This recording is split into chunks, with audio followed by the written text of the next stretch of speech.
Olá pessoal, sou o professor Cleison Marim e sou o professor formador da disciplina de Estruturas de Dados e estarei acompanhando vocês através dessa disciplina. Bem, estamos aqui então para fazer uma breve explicação a respeito da disciplina. Vou abordar então a unidade 1, onde trataremos aí de tipos de dados e recursividade. Bom, então o que seriam tipos de dados, pessoal? Tipos de dados nós poderíamos aí classificar como o tipo de informação que nós vamos inserir no computador ou num programa para que ele possa então fazer o processamento e dar uma saída útil para o nosso dia a dia. Nós podemos aqui então demonstrar que o computador ele trabalha com três etapas, né? Nós temos a entrada de dados, o processamento de dados e a saída dos dados. Tá? Na etapa de entrada de dados, o computador então ele recebe esses dados do mundo externo, ou seja, ele vai receber informações que o usuário vai inserir através de programas ou através da inserção dos dados em um programa que já está rodando, tá? Para que ele possa então partir para a segunda fase, que é o processamento de dados. Na etapa de processamento de dados, o computador, então, através de um programa chamado também de software, ele vai ser executado em sua memória e ele vai fazer assim a transformação desses dados que foram dados entrados anteriormente, né? Ele vai transformar esses dados, fazer comparações, fazer cálculos, para que então ele possa te dar um resultado que é chamado de saída de dados, tá? Então, na etapa de saída de dados, o computador ele vai enviar esses dados processados na sua memória e no seu processador para o mundo externo. Como que ele vai fazer isso? Ele vai poder exibir isso no monitor para você, ele pode imprimir, ele pode gerar ações de onde ele requer que o usuário interaja, como por exemplo uma mensagem na tela que você vai ter que clicar, selecionar uma opção, etc. Então nessas três etapas o software ele vai se comportar dessa forma. Você vai entrar com um dado, o computador então vai processar esse dado e ele vai te dar uma saída dependendo, claro, do que foi programado nesse software para que ele execute. Para que isso aconteça, nós temos que ter uma certa abstração de dados. Né? O que seria uma abstração de dados? Abstração de dados é quando você quer representar algo do mundo real dentro de um software, porém você não precisa ser tão fiel assim ao mundo real. Como, por exemplo, vamos utilizar um exemplo de um cadastro. Né? Um cadastro de usuário, nós não precisamos entrar com detalhes específicos do usuário. Por exemplo, se eu for cadastrar o meu usuário, né, num sistema, eu vou precisar de alguns dados básicos, como por exemplo o meu nome, o meu CPF, data de nascimento, endereço. Porém, eu não preciso ser tão específico ao ponto de requisitar o peso do usuário, requisitar a cor dos olhos, cor do cabelo, comprimento de unha, tamanho do calçado que o usuário usa. Então, assim, nós podemos abstrair muito fazendo um cadastro superficial com informações que são basicamente necessárias para que a gente possa identificar esse usuário. Então a abstração de dados ela trata exatamente disso, que você possa representar algo do mundo real dentro do sistema sem ter que detalhar tanto. Tá? Então, além da abstração, nós temos também o conceito de tipos de dados. Tá? Quais os tipos de dados então que a gente pode trabalhar dentro de estrutura de dados? Nos sistemas, eles podem lidar com vários tipos de dados. Nós podemos citar alguns aqui, como variáveis, constantes e expressões, e também funções. Tá? O que seria uma variável? Variável, como o próprio nome diz, é um armazenamento de um dado que é incerto, instável e que varia com o tempo ou com a execução do programa. Tá? Então, por exemplo, uma variável é quando você solicita uma informação para o usuário e ele vai inserir qualquer dado que você não consegue prever. Tá? O próximo, então, uma constante. O próprio nome diz, né, é um valor constante que é imutável, você não vai alterar. Como, por exemplo, quando você for fazer um cálculo de uma área de uma circunferência, você tem que utilizar o número π. O número π ele é 3,1415 alguma coisa e ele é uma constante, ele não varia. Então, neste caso, esse número π ele é considerado uma constante dentro do teu programa. Tá? Nós temos também então as expressões que podem ser representadas como expressões aritméticas ou matemáticas. no qual, por exemplo, quando eu for calcular uma parábola, eu vou utilizar a fórmula de Bhaskara, né? E essa expressão ela tem uma fórmula onde eu tenho várias variáveis, onde o usuário vai dar entrada nas variáveis, porém ele vai ser tratado, né, essa expressão toda vai ser tratada de uma forma diferenciada, porque o usuário vai inserir as variáveis e eu teria uma expressão complexa, né, uma expressão já pré-definida, para que o programa saiba como calcular o resultado que eu espero. Tá? E já no caso de uma função, além dessa entrada de dados que eu tenho uma expressão regular, eu posso instanciar uma nova chamada dentro de um programa, como por exemplo, se eu preciso fazer durante a execução do meu programa várias somas, né? Eu não preciso durante a execução, no corpo principal do programa, realizar várias somas, vários cálculos dentro do programa. Eu posso criar uma função, né, que é um bloco específico de código que vai fazer o cálculo, e cada vez que eu precisar fazer um cálculo dentro do meu programa, eu chamo essa função, executo o cálculo e retorno um resultado. Então eu deixo o código muito mais dinâmico e eu economizo recursos do meu sistema, como memória e processamento, fazendo com que, em vez de chamar várias vezes o mesmo código, eu simplesmente faço um instanciamento. Eu só chamo aquela função para que ela possa executar quando eu precisar dela.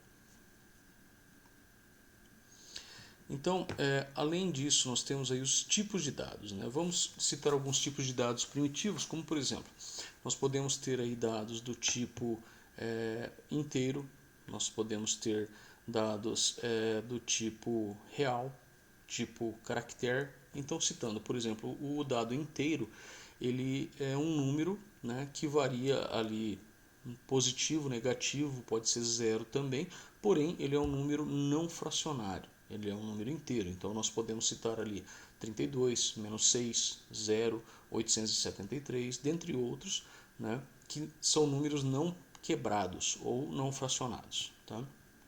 O número real, nós temos então os números que são fracionados, eles podem ser positivos, negativos ou zero, por exemplo. Porém, nós podemos ter aí números fracionários, como 53,7, 1,82, etc. Tá? Então, são números reais. Estamos falando aqui de tipos de dados, porém, utilizando noções de matemática.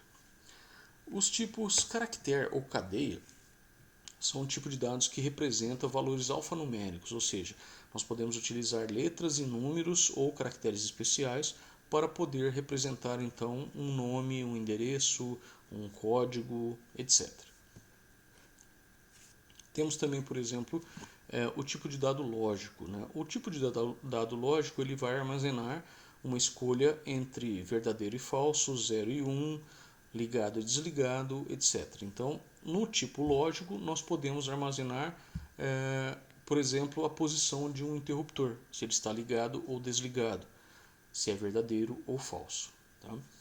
Nós temos também, por exemplo, um tipo de subintervalo, onde nós podemos definir então um intervalo de mínimo e máximo, e dentro desse intervalo nós podemos avaliar então se o número está contido dentro daquele intervalo.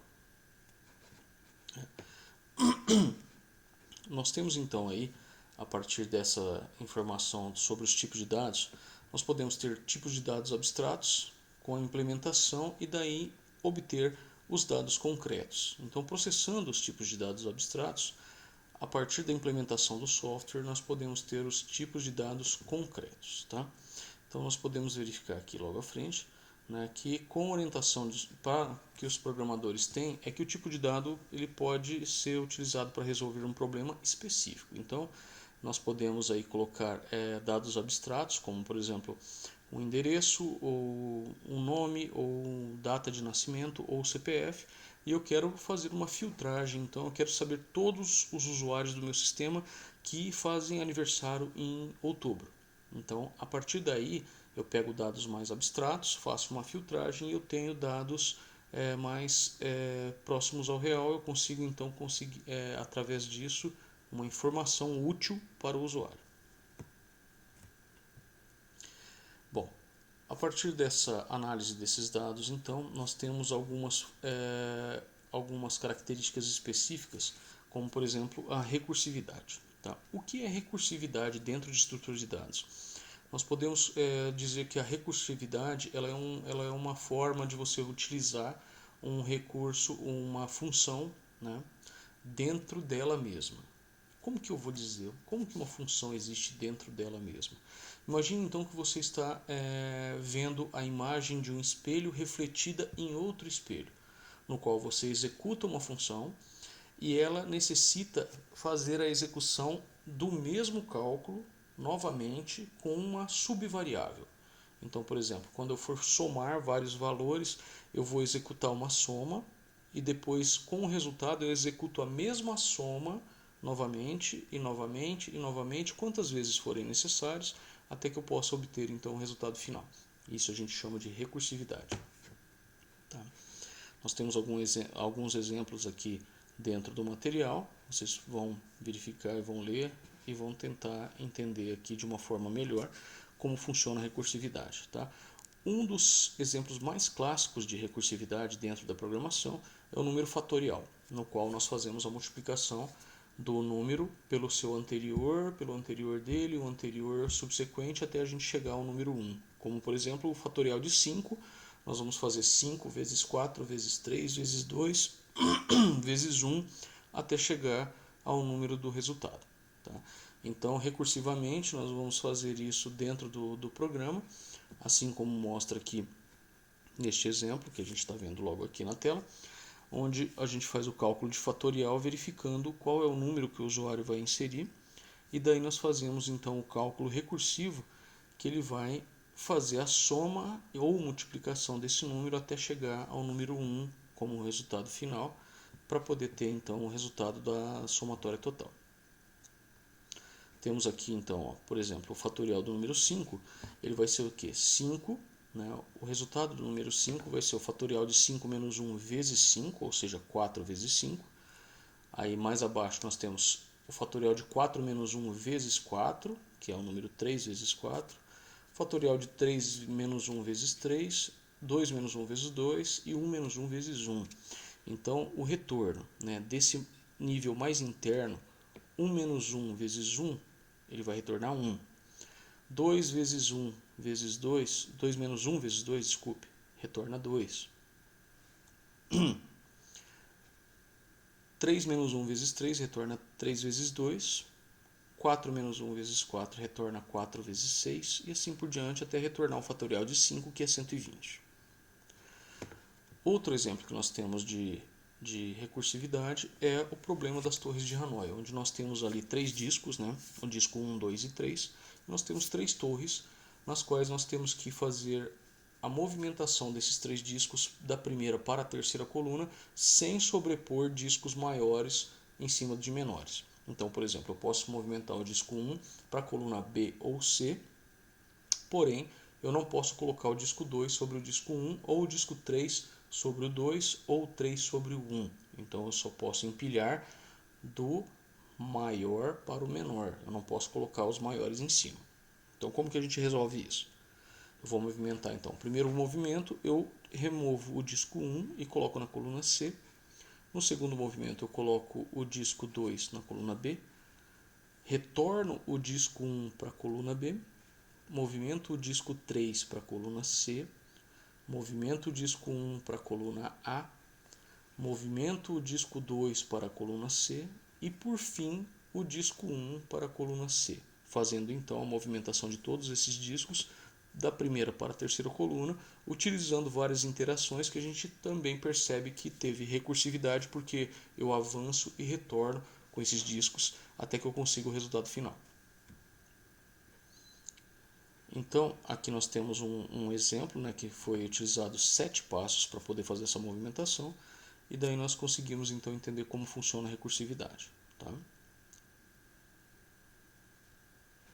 Então, essa foi a unidade 1, onde nós tratamos a respeito de tipos de dados, né, entrada de dados, processamento de dados, saída de dados, dados abstratos e recursividade. Nos vemos na próxima aula. Até mais.